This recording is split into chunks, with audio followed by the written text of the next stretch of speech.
வணக்கம் தலைவா, அனைவருக்கும் இனிய வணக்கம். இன்றைக்கி நம்ம இந்த ஒரு வீடியோவில் எதை பற்றி பார்க்க போகிறோம் அப்படின்னு பார்த்தீங்கன்னா, டிஆர்பி மற்றும் பள்ளி கல்வித்துறையில் வந்திருக்க சில முக்கியமான தகவல்களை இந்த ஒரு வீடியோவில் நம்ம பார்க்கலாம். நீங்கள் நம்முடைய சேனலை முதல் முறையாக பார்க்குறீங்க அப்படின்னா மறக்காமல் ஒரு சப்ஸ்கிரைப் அண்ட் பெல்லை கிளிக் பண்ணி வச்சுக்கோங்க. வாங்க வீடியோக்குள்ளே போகலாம்.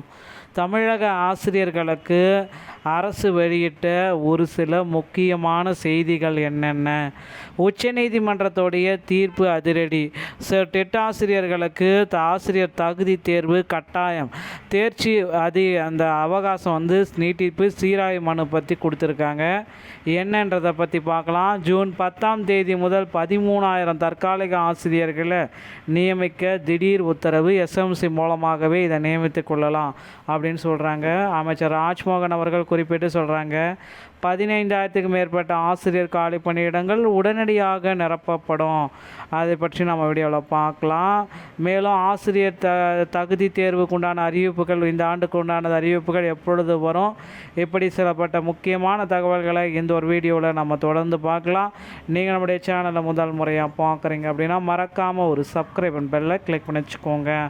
வாங்க வீடியோக்குள்ளே போகலாம். தமிழகத்தில் ஆசிரியர் தேர்வு வாரியத்தில் 55 வயதுக்குட்பட்ட ஆசிரியர்களுக்கு கணக்கெடுக்கும் பணிகளை கொடுத்துருக்காங்க. இதை உடனடியாக எங்களுக்கு மாற்றணும் அப்படின்ற மாதிரி கொடுத்துருக்காங்க. ஏன்னா 55 வயதுக்கு மேற்பட்ட ஆசிரியர்களுக்கு இந்த பணிகள் ஒதுக்கப்பட்டிருக்கு. கன்னியாகுமரி மாவட்டத்தில் மக்கள் தொகை கணக்கெடுப்பு 2026 பேஸ் 1 ஹவுஸ் லிஸ்டிங் ஆப்ரேஷன் பணிக்காக களப்பயிற்சிக்காக கணக்கெடுப்பவர்கள் மற்றும் கண்காணிப்பவர்களாக 55 வயதுக்கு மேற்பட்ட அனைத்து பட்டதாரி ஆசிரியர்கள் மற்றும் இடைநிலை ஆசிரியர்கள், மாற்றுத்திறனாளி ஆசிரியர்கள் நீங்களாக விவரங்கள் இணைப்பில் கொடுக்கப்பட்டிருக்கு அப்படின்றத குறிப்பிட்டு சொல்லியிருக்காங்க.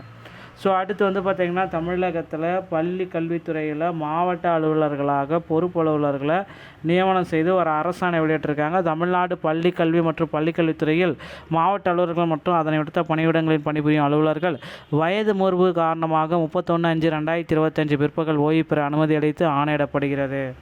அவங்க எல்லாமே நேரத்தோடு சரி ஓய்வு பெற்றுட்டாங்க. இன்னிலேருந்து அவங்க புதியதாக மாற போகிறாங்க. ஓய்வு பெறுவதால் காலி பணியிடத்தில் கூடுதல் பொறுப்பு மற்றும் நியமன ஆணை வழங்குதல் சார்பு பள்ளிக்கல்வி இயக்குநருடைய செயல்முறைக்கு போகுது. கீழ்காணும் மாவட்ட கல்விகளுக்கு அவர்தம் வயது முதிர்வு காரணமாக 31/5/2026 பிறகு பிற்பகல் பணியிலிருந்து விடுவித்து ஆணை வழங்கப்படுகிறது. இதன் தொடர்ச்சியாக இவ்வளர்கள் ஓய்வு பெறுவதால் ஏற்படும் காலி பணியிடத்திற்கு முதன்மை கல்வி அலுவலரின் பரிந்துரை அடிப்படையில் பொறுப்பு டிஇஓ ஆணை பதிவு பண்ணிகிட்ருக்காங்க. அடுத்து பார்த்திங்கன்னா, இந்த டெட் ஆசிரியர்களுடைய தகுதி தேர்வில் தேர்ச்சி கட்டாயம் அப்படின்ற மாதிரி ஒரு சீராய்வு மனு குறிப்பிட்டு சொல்லிடுச்சு. கண்டிப்பாக அந்த டெட் தேர்வில் பார்த்திங்கன்னா அந்த ஆண்டு கால அவகாசம், ஓராண்டு கால அவகாசம் மட்டும்தான் கொடுத்துருக்காங்க. இதனால் பார்த்திங்கன்னா டெட் தேர்ச்சி பெறுவது ரொம்ப ரொம்ப கட்டாயம் அப்படின்ற ஒரு முக்கியமான அறிவிப்பு வந்துவிட்டதுங்க.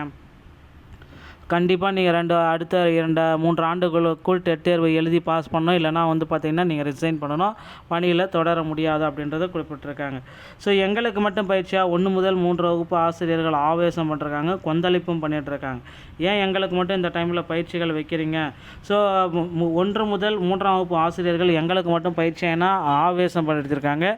எல்லோருக்கும் வீடு முறை, எங்களுக்கும் மட்டும் பயிற்சியா?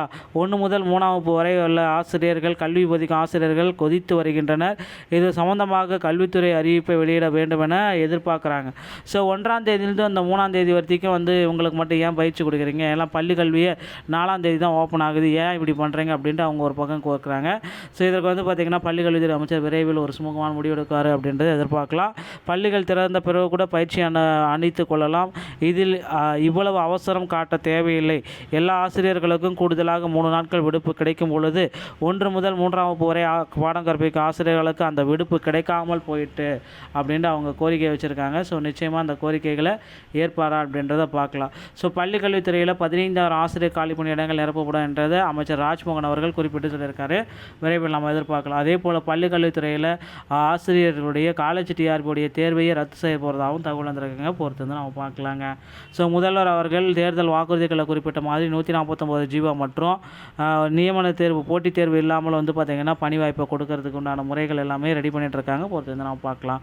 இந்த வீடியோ பதிவு உங்களுக்கு பிடிச்சிருந்தா நீங்கள் நம்முடைய சேனலோட இணைந்திருங்கள். மீண்டும் ஒரு நல்ல தகவலுடன் நான் உங்களை சந்திக்கிறேன். நன்றி, வணக்கம், தேங்க்யூ.